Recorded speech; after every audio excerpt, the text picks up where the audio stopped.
Здравейте, бъдещи герои на Земята!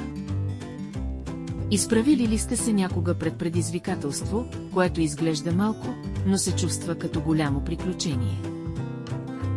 Нашата планета има точно такова приключение за нас. Нарича се предизвикателство с половин градус. Става дума за поддържане на правилната температура на Земята, подобно на това, както златокоска иска своята каша. Всяка лампа, която изключваме, когато не я използваме, всяка стъпка, която правим вместо да ползваме кола, и всяка история, която споделяме за природата, ни тласка напред в постигането на резултата. Тези малки действия са като скрити съкровища на нашата приключенска карта.